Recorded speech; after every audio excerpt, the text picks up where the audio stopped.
এখনের যে কৃষক তারা কিন্তু মূলত কৃষক না, অন্যের জমি বর্গা নিয়ে কিন্তু তারা কৃষিকাজ করে থাকে। আর যারা প্রকৃত কৃষক তাদের কৃষিকাজে লস হয় ফলে তারা কিন্তু জমিগুলো বর্গা দিয়ে দেয় বা বাগি দিয়ে দেয়। হাওরের বুক চিরে এই রাস্তাটি গিয়েছে কাঁচামাটির রাস্তা দিয়ে, অসংখ্য মানুষ নিয়মিত যাতায়াত করে থাকে। ব্রাহ্মণবাড়িয়া জেলার নাসিরনগর উপজেলার সাতলফার ইউনিয়নের বাসিন্দারা দুই দিকে নিয়মিত তারা যাতায়াত করে।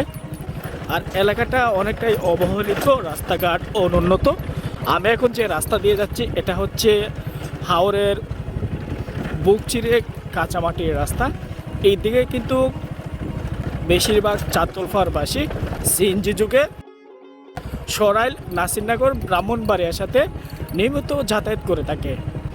বর্ষা মৌসুমে হাওরটি পানিতে ডুবে যায়, তখন একমাত্র নৌকাই তাদের যাতায়াতের মাধ্যম হয়ে থাকে। আমি বেশ কয়েক বছর পূর্বে এদিকে আসছিলাম, তো ভাবলাম যে আমি হাওরটি একসময় এক্সপ্লোর করব আর এই জনপদের মানুষ কতটা দুর্ভোগ এবং কষ্টে জীবনযাপন করে বা যাতায়াত করে থাকে অবশ্যই আপনাদের তুলে ধরব। বিশাল বড় হাওর, সম্ভবত রাত 8টা-9টার পরে এদিকে গাড়ি খুবই কম যাতায়াত করে থাকে।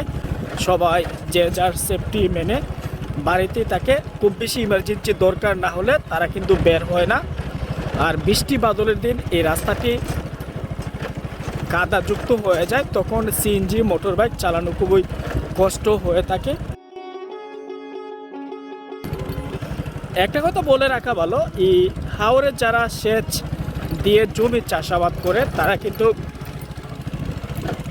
কোনো নদীর পানি ব্যবহার করতে পারে না। তবে সাতলপাড় বাজারের পাশে অবস্থিত মেঘনা নদী, অর্থাৎ মেঘনা নদীর পাড়ে কিন্তু সাতলপাড় বাজার। তবে এই হাওরে তারা সেচ কিন্তু গভীর নলকূপ দিয়ে থাকে বা ডিপটি মেশিনের মাধ্যমে তারা চাষাবাদ করে থাকে। মূলত সেলু মেশিন বা ডিপটি কল দিয়ে তারা নদীর পানি ইউজ করতে পারে না। এই রাস্তা দিয়ে যখন কোনো সিএনজি আসে, বোমা মেশিনের মতন আসে, দেখতে পাচ্ছেন কত ধুলাবালি তারা নিয়ে আসে সাথে।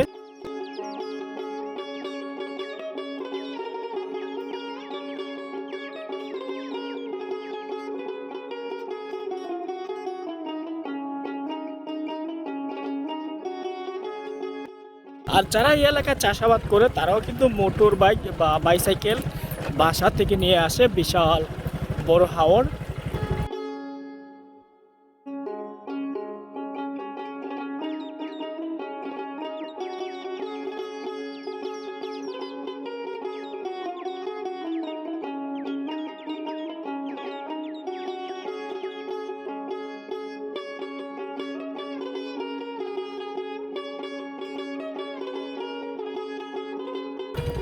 আমার গাড়ির স্পিড খুবই কম, একা একা গাড়ি চালাচ্ছি, কোনো হেলমেট ইউজ করিনি, যার ফলে আমি হাওরটি এক্সপ্লোর করতে বেশ কষ্ট হচ্ছে।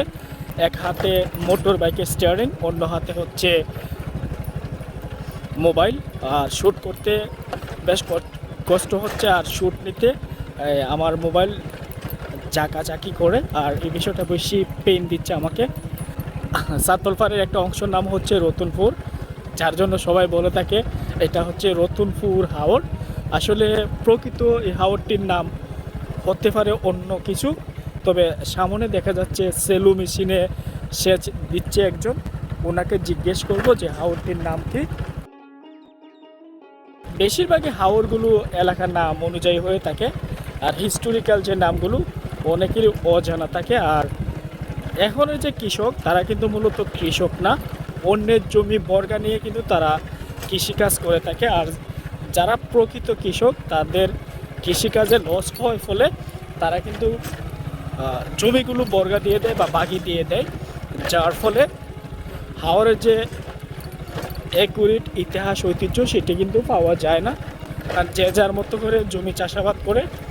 আর যারা প্রকৃত সম্পত্তির মালিক বা হাওরের জমির মালিক তারা কিন্তু এক একজনের 100 বিঘা 150 বিঘা 200 বিঘা বা 200 ক্ষেত 300 ক্ষেত, যেটাকে গ্রামীণ ভাষায় বলে থাকে। আর তারা কিন্তু মূলত কমই কৃষিকাজ করে থাকে।